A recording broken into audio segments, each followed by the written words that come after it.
Bonsoir à tous. Donc moi, je suis vraiment très heureuse d'être ici ce soir. J'espère que ce sera votre tour bientôt. Je suis très contente parce que depuis que je suis sortie de l'école, la vie a filé, les expériences se sont enchaînées et puis à chaque fois, je voulais revenir partager avec vous. Donc je suis vraiment très contente de le faire. Moi, je suis de la promo de 2001, donc je suis peut-être un dinosaure par rapport à mes collègues qui viennent de passer. 2001, après une année, une licence à l'IAE de Lyon et puis une expérience à l'étranger sur un programme Erasmus au Pays de Galles, et ben j'intègre le programme Master ESC. Alors moi, je voulais aider les gens, voilà. Donc je me suis dit, bon, pourquoi pas les RH? Je sais pas, peut-être que vous aussi, vous avez un peu ça en tête. À 20 ans, 21 ans, voilà, c'est un peu ça. Et puis, je voulais surtout pas faire de la compta, moi, c'était la compta. Donc, bon, je m'oriente vers les RH.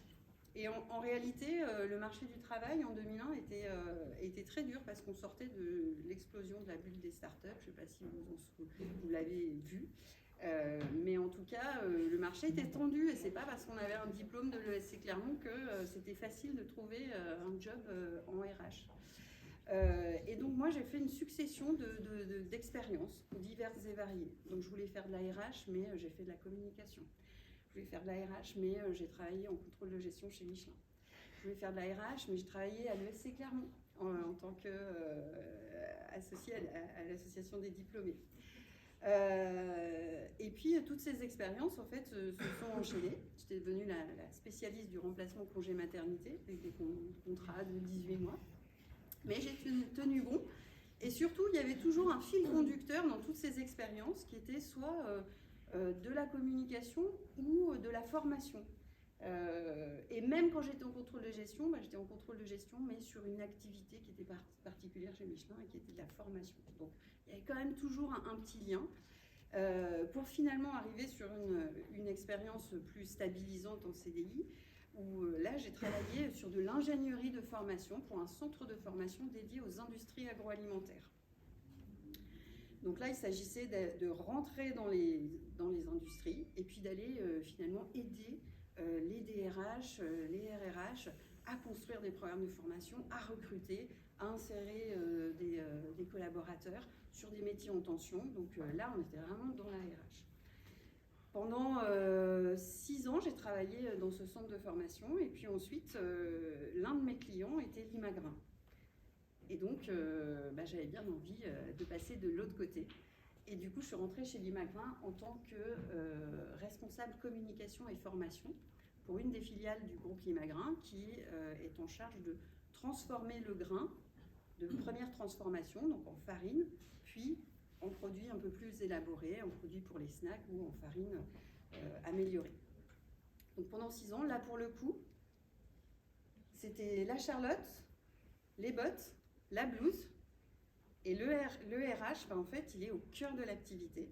Et il est vraiment, on a évoqué le business partner tout à l'heure, c'est vraiment en quoi est-ce que moi je vais aider mes équipes finalement à créer de la valeur et à être vraiment aux côtés de vos problématiques de tous les jours. Je ne suis pas dans mon bureau, je ne suis pas dans ma moquette, la porte fermée. Je suis vraiment avec vous, à vos côtés. Donc, des contacts avec toutes sortes de situations, des situations très individuelles, des situations de recrutement, des situations de transformation collective où on réfléchit comment est-ce qu'on peut changer l'organisation d'un atelier. Donc voilà, et c'est cette diversité dans les métiers qui me plaît beaucoup encore aujourd'hui. Donc le RH c'est aussi ça, c'est aussi mettre des chaussures de sécurité. Et c'est moi en tout cas ma vision du métier, c'est vraiment d'être le business partner et d'aller comprendre les problématiques pour derrière proposer des solutions vraiment adaptées. Donc ça veut dire faire des points avec des financiers. Je voulais surtout pas faire de comptable. À un moment donné, on se pose, on fait du contrôle de gestion, on analyse les coûts, on voit quelle marge on peut avoir pour transformer et quel impact on a en RH. Ça veut dire se poser avec des commerciaux, parce qu'il y a aussi des stratégies à développer où l'humain va être impacté. Donc, comment est-ce qu'on organise les équipes et moi, je crois beaucoup à ça. Je crois vraiment, on a dit, tout est en train de changer aujourd'hui. Le métier de RH que vous ferez demain n'est sûrement pas le même que celui qu'on fait aujourd'hui. Notre métier, il est en perpétuelle adaptation. On gère des situations très personnelles, très individuelles. Donc on accompagne individuellement, mais on a aussi toute la transformation de l'entreprise qu'on doit accompagner. Et là, on a parlé du rapport au travail, on a parlé du rapport au temps qu'on veut consacrer au travail, on parle des transformations post-Covid, on parle de leviers de motivation à aller chercher, on parle aussi de participer à une culture d'entreprise. On sait que ça, c'est très fort. Donc en fait, il y a autant de RH, de manières de travailler la RH qu'il y a d'entreprises et qu'il y a aussi de DRH ou de responsables RH. C'est-à-dire que vous aurez aussi votre manière de pratiquer la RH. Et c'est ça qui est chouette. Bien sûr, la structure de l'entreprise et les positions de la direction générale vous aidera, vous donnera carte blanche pour déployer ou alors vous donnera de fabuleux challenges à relever. Moi, c'est surtout ça qui me plaît, c'est cette diversité des missions. Si j'avais un conseil à vous donner, c'est ne lâchez pas. Toutes les expériences sont bonnes à prendre. Je rejoins vraiment tous les conseils qui ont été donnés avant. L'alternance, c'est même pas une question à se poser aujourd'hui. C'est-à-dire qu'un CV sans alternance aujourd'hui, c'est dommage. L'international, c'est pareil. Moi, je travaille à Clermont-Ferrand pour une coopérative agricole internationale. Et donc, tous les jours, je suis amenée à parler en anglais. Donc ça, c'est presque non négociable. Et puis surtout, ça ne sera peut-être pas votre premier job, mais ce n'est pas grave. En fait, toutes les expériences que vous allez acquérir vont vous aider. Et évidemment, si votre cible, c'est de travailler dans les RH, je suis convaincue que vous y arriverez. Mais soyez conscient aussi que la diversité, ça vous engage aussi à être un peu multifonction. Ça veut dire que oui, il faut savoir lire un bulletin de paye. Il ne faut pas dire, moi, j'aime pas les chiffres, je fais de la RH. Non, à un moment donné, il va aussi falloir rentrer dans la technique. Moi, j'aime bien les gens, mais oui, mais à un moment donné, il va aussi falloir travailler, peut-être individuellement, pour proposer quelque chose, travailler. C'est aussi aller dans la profondeur et dans la technique. C'est pas du superficiel. Voilà. Mais c'est fabuleux, c'est riche, c'est diversifié. Et je vous encourage, surtout ne lâchez pas, parce qu'il y a tellement de chemins pour rejoindre la RH que vous y arriverez. Et puis peut-être même que vous aurez le choix d'aller dans des stratégies RH que vous aurez choisies.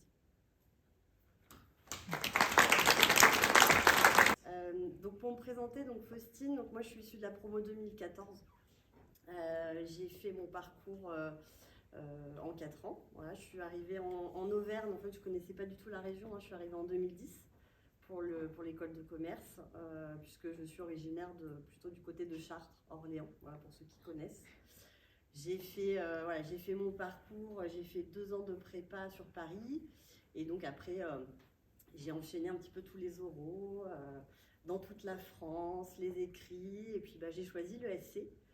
Je ne connaissais pas du tout Clermont quand je suis arrivée. C'est vrai que c'était pas forcément dans les destinations que je privilégiais, on va dire, dans ma recherche, mais plutôt une bonne surprise. C'est une super école, donc je suis très contente d'avoir été invitée aujourd'hui parce que ça fait longtemps que je suis pas venue. Voilà, je suis plus active, on va dire, via les réseaux, mais moins ici. Donc c'est un de mes objectifs aussi maintenant. C'est pour ça que je suis là ce soir, pour vous découvrir, qu'on fasse connaissance. Donc pour ma partie plutôt, on va dire, pendant l'école et après l'école, au niveau expérience. Donc moi j'ai fait un premier stage au départ en première année en communication. Pourquoi en communication? Parce que j'étais plutôt issue des métiers communication, ressources humaines, c'est ce qui m'attirait le plus. J'ai travaillé à l'association des fromages d'Auvergne, qui existe encore, pour promouvoir un petit peu les fromages de notre région pendant 3 mois. Et puis après j'ai enchaîné, j'ai fait mon parcours en 4 ans, j'ai fait une année de césure, première année en cabinet de recrutement, donc il y en a parmi vous aujourd'hui, en tant que professionnel. Donc j'ai travaillé dans un cabinet local qui s'appelle RH Partner en tant que chargée de recrutement, où là j'accompagnais tous les consultants en fait sur leur mission à trouver des candidats pendant 1 an. Donc ça c'est vrai que je vous conseille vivement, on en a parlé un petit peu tout à l'heure, mais de faire un maximum de stages et d'alternance, parce que voilà, c'est ça, je pense, qui va vous propulser après l'école à trouver rapidement un job aussi. Donc si vous pouvez le faire, en tout cas si vous en avez les possibilités, faites-le. Et puis à l'issue de cette année de césure, j'ai vu un petit peu comment on travaillait dans un cabinet de recrutement. J'ai voulu faire ma dernière année en fait pour valider mon diplôme chez CRIT.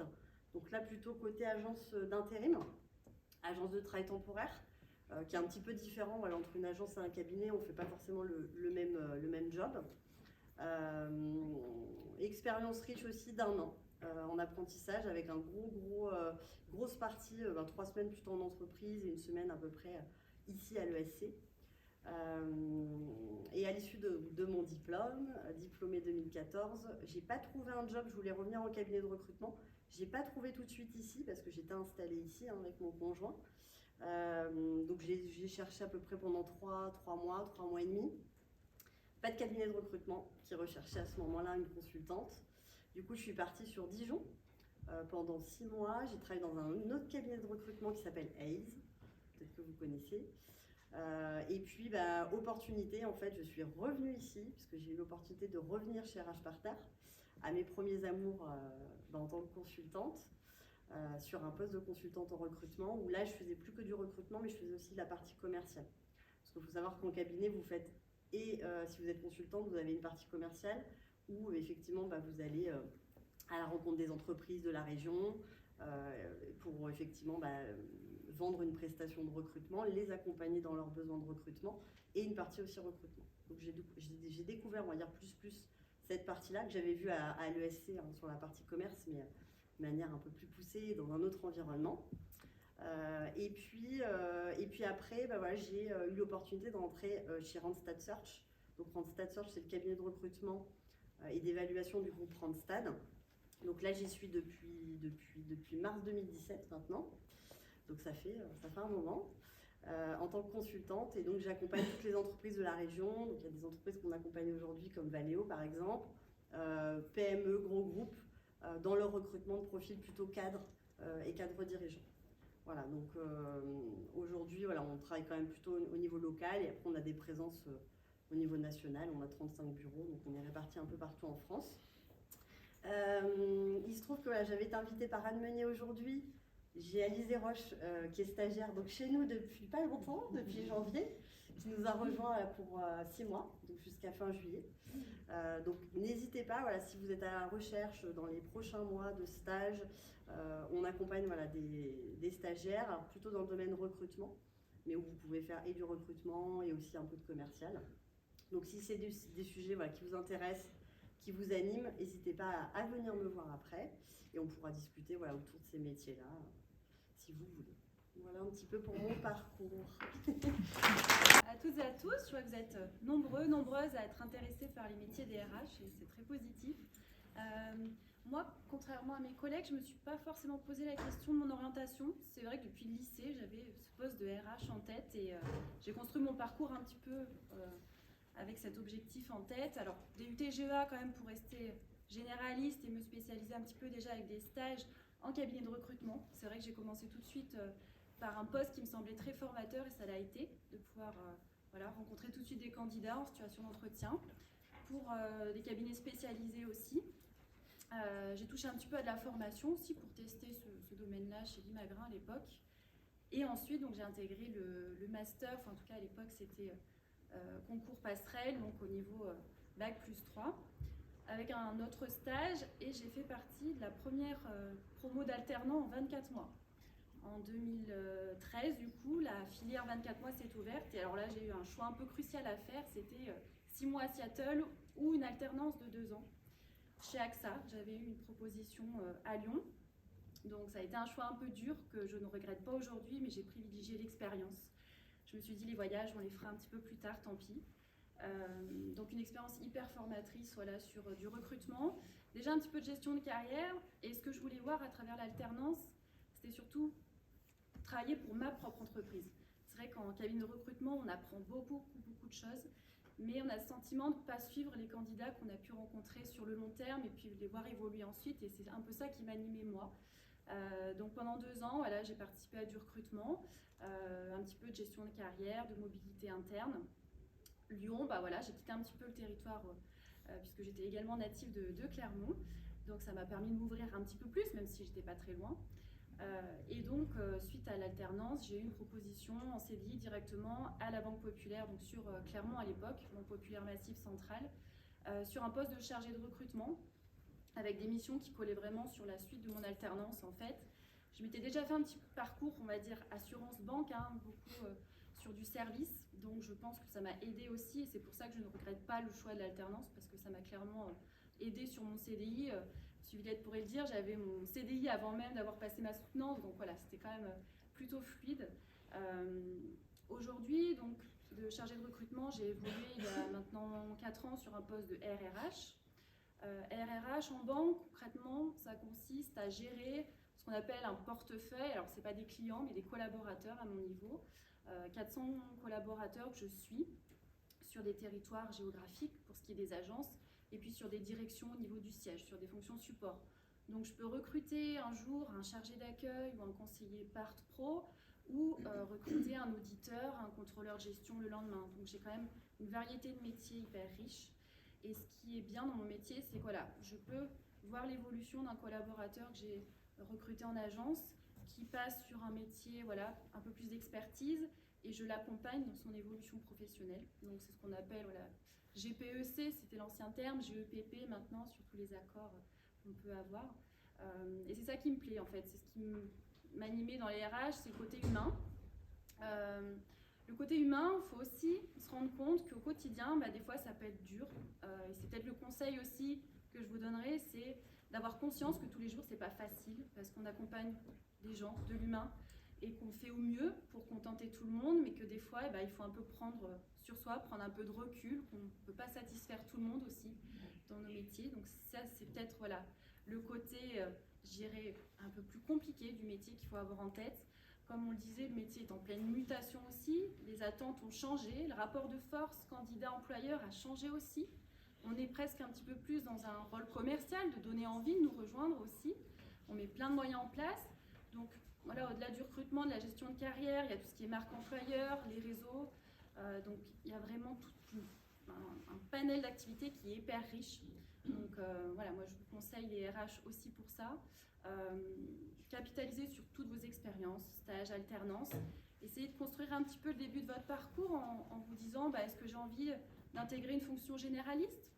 Je ne dirais pas que je suis une généraliste parce que je me concentre beaucoup sur le recrutement et la gestion de carrière. Est-ce que vous avez envie de voir un petit peu de paye? Est-ce que vous avez envie de découvrir voilà, l'aspect relations sociales avec la gestion des IRP? Est-ce que la paye, la formation, c'est aussi des métiers qui vous intéressent? Et puis peut-être que votre première expérience déjà pourra un peu orienter la suite de votre parcours.